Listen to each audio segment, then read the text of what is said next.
Go! Salut à tous, c'est Mike Japan. Aujourd'hui on va parler d'un topic qui à mon avis fait fantasmer pas mal de monde. C'est comment venir s'installer au Japon, comment venir vivre dans ce pays. Et on va parler plutôt sur le long terme, disons des visas 3 ans, 5 ans et visas permanents.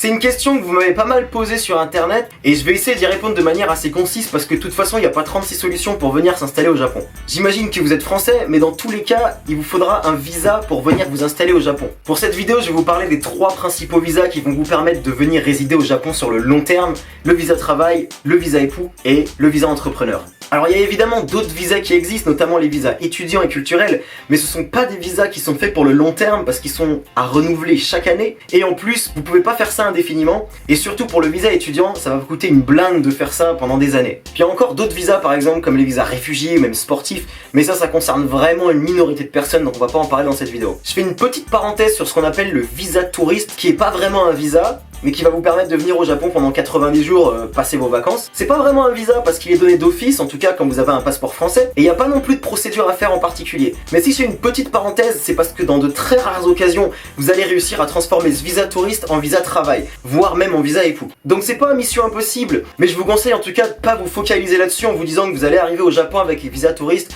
et qu'avec ça vous allez pouvoir tout faire. Non, c'est un plan qui a plus de chances d'échouer que de réussir, donc vous dites pas que ça va être votre porte d'entrée pour le Japon. Déjà avec ce visa, vous allez pas pouvoir faire grand chose et surtout pas travailler, donc vous allez être obligé de bosser au noir, et ça c'est pas ce qui attire le plus les entreprises pour vous embaucher. Je vais commencer par parler du visa travail parce que c'est le plus commun. Et dans ce visa travail, vous avez 5 catégories que je vous affiche juste ici. Vous comprenez en voyant la liste qui s'affiche que si vous faites un métier peu qualifié ou un métier manuel, vous allez avoir énormément de difficultés à trouver un travail au Japon. En dehors de ces 5 catégories-là, vous pouvez quand même trouver du travail dans d'autres secteurs avec un visa travail, par exemple en tant que diplomate, artiste, journaliste, chercheur ou même religieuse. La seule chose que vous avez à faire pour obtenir un visa de travail, c'est de trouver un travail au Japon.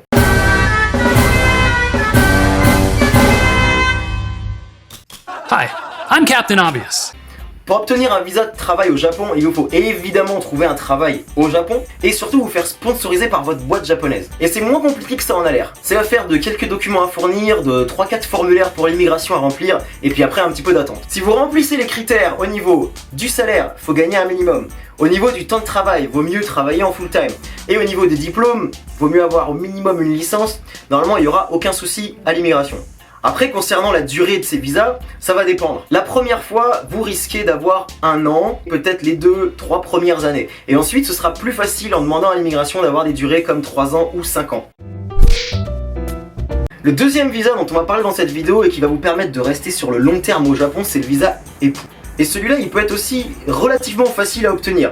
Il vous suffit juste de vous marier à un japonais ou une japonaise. Hi, I'm Captain Obvious. Alors il faudra évidemment prouver une relation valide avec une personne japonaise, il faudra montrer des photos, il faudra prouver que vous êtes ensemble depuis un certain temps pour pas montrer que c'est un mariage blanc. Et il faudra remplir évidemment quelques papiers au Japon et en France, il faudra fournir des certificats, des actes de naissance, ce genre de choses. Et attention, montrer aussi un certain niveau de revenu. Il faudra montrer que vous avez les moyens de subvenir à votre couple. Si vous avez tout ça, vous devriez obtenir ce visa assez facilement. Alors attention quand même, apparemment ça vous donnera pas automatiquement un droit de résidence au Japon. C'est-à-dire que vous pouvez très bien vous marier avec une japonaise ou un japonais et on va juste vous dire, vous devez habiter dans 2 pays séparés. Ça peut arriver, donc faut faire très attention, vaut mieux être déjà sur place et ensuite vous marier avec un local, et là vous aurez automatiquement un droit de séjour au Japon. Et au début vous aurez sûrement droit à un visa d'une durée d'1 an ou de 3 ans, et donc il faudra peut-être attendre d'avoir des visas de 3 ans donc ou de 5 ans. Alors le gros avantage de ce visa, c'est pour le travail. En fait, une fois que vous êtes marié à un japonais, tant que vous êtes marié, vous avez un visa pour rester au Japon. Donc vous pouvez faire des tas de boulots différents, vous pouvez toucher à un petit peu tous les boulots sans être limité par des restrictions liées à votre visa. Et mon dernier conseil par rapport à ce visa mariage, ce visa époux,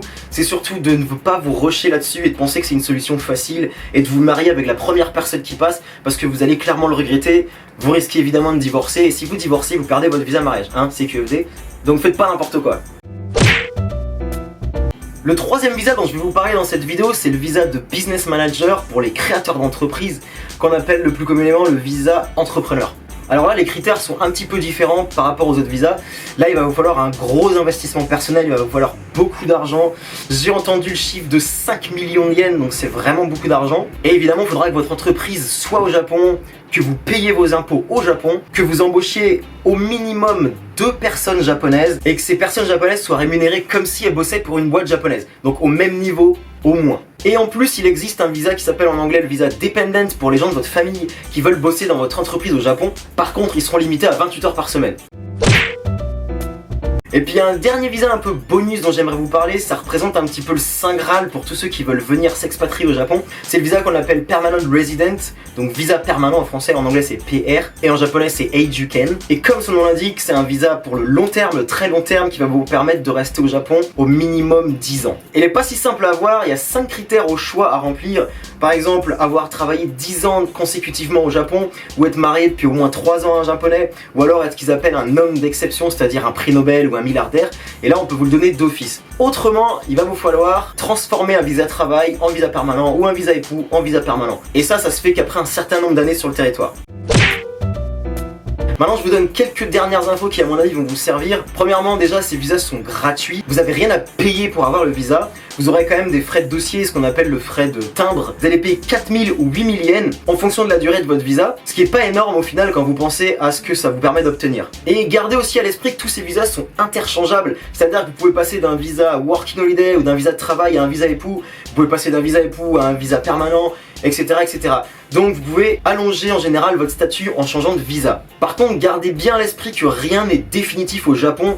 Une fois que vous avez un visa, vous devrez le renouveler à un moment ou à un autre, que ce soit un visa de travail, que ce soit un visa époux. C'est-à-dire que si vous ne payez pas vos impôts, si vous divorcez ou si vous devenez un criminel, vous perdez automatiquement votre visa. Et puis si vous vous absentez trop longtemps du territoire japonais, si vous rentrez en France pendant 1 an ou 2 ans, sachez qu'au retour, on peut vous dire, eh ben non, vous avez perdu votre visa de travail, vous avez perdu votre visa d'époux parce que vous êtes parti trop longtemps à l'étranger. Pensez bien à demander ce qui s'appelle les Re-Entry Permits ou les Special Re-Entry Permits qui vont vous permettre de revenir et de passer par la case immigration assez facilement. En général, l'administration japonaise est assez efficace, donc les démarches prennent pas trop de temps, mais ça peut très bien s'étaler sur des semaines si vous prenez un changement de statut par exemple.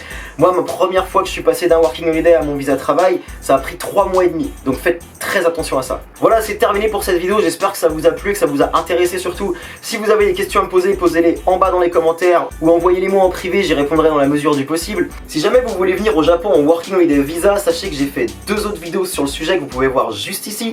Et n'oubliez pas évidemment que MyChrisJapan c'est aussi un blog, je vous invite à aller sur mychrisjapan.fr, aller voir les articles que j'ai fait sur le sujet. Je parle des visas et des procédures pour venir habiter au Japon. Je vous retrouve très bientôt pour de prochaines vidéos, à plus.